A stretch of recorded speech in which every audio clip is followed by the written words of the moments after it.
As a way of introduction, my name is Maureen Mopio Jane, and I'm from Papua New Guinea, originally from Macao, which is outside of Port Moresby. Not exactly Port Moresby. I shouldn't really promote Port Moresby for that matter, but anyway, it is about 180 kilometers northwest of, and it is located in the Central Province. I've got two daughters who are swimmers, or used to be swimmers, and I got two grandsons, 5 and a 2 year old. And why did I select to choose to live in Queensland?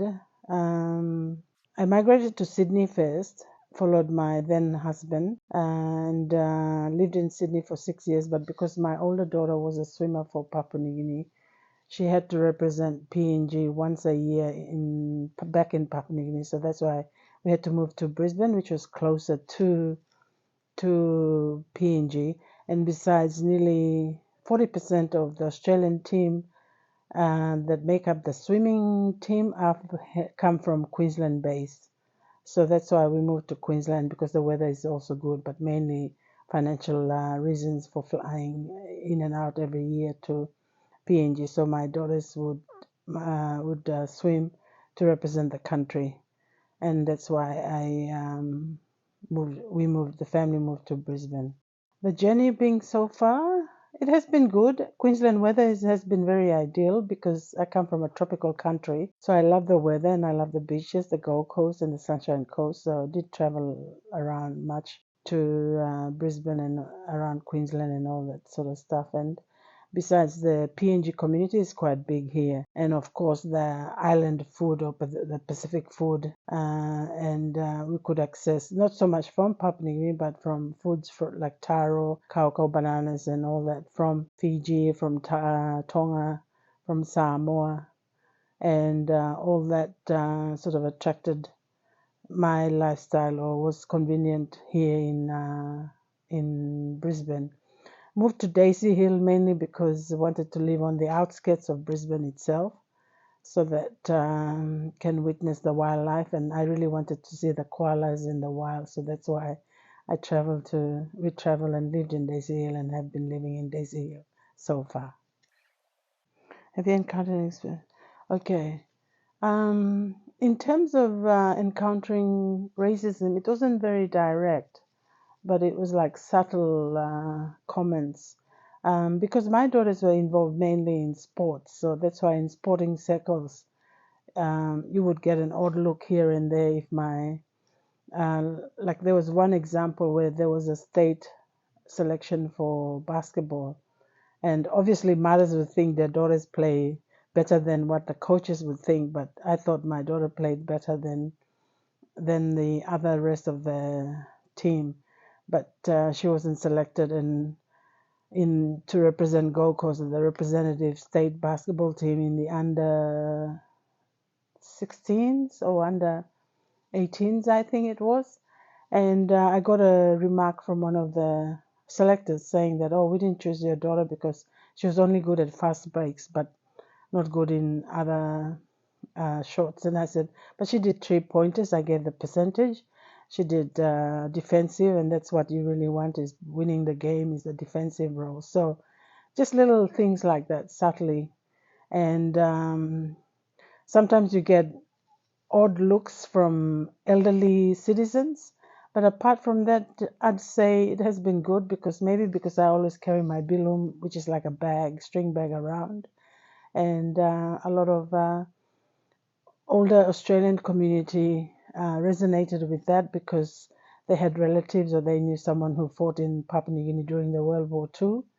And that conversation I'd have and conduct with a lot of family members who had relatives fighting at the war there at that time. Do you think Queensland has evolved in terms of addressing racism over the years? I think they have improved. In 1980, I understand there was an expo that happened here in South Bank, and that in a way opened the eyes of people living here to be aware that there's a world out there, there's a culture out there, there's a way of lifestyle for migrants out there. So that way, I feel like it's evolving slowly. But when I first came here too, I wanted to understand the situation as to how the Queensland Anglo-Saxon, if I may use the word, it's not racism, I hope not, deal with Indigenous or First Nations people. So I tried to reach out to the Minjariba people to talk to them, to even reach out to the weaving circles of friends. Like some Indigenous women would get together to weave mats or weave little arts and craft, and that sort of circle I got into to try and understand their culture and where the mob was and all that sort of thing, so I get a better understanding of what Australia is like. So uh, that to me, for me as a Papua New Guinean, I don't really feel so much uh, included, especially when looking for a job in the mainstream media was a bit difficult because I was a journalist back in Papua New Guinea, and coming over here, I had to study at Queensland University of Technology during my off hours or after normal hours, so I could get a media accreditation in terms of accredited media recognition or educational qualification to be able to work in media.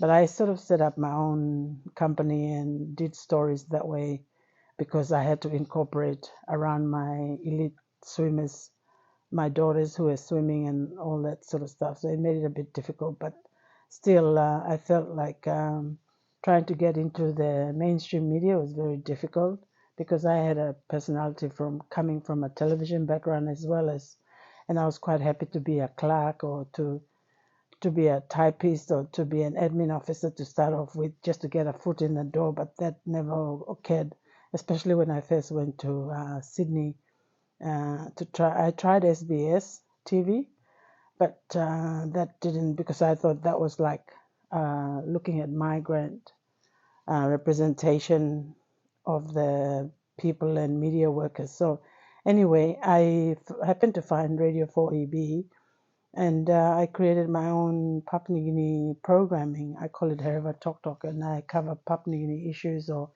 issues of interest to Papua New Guinea community for that matter.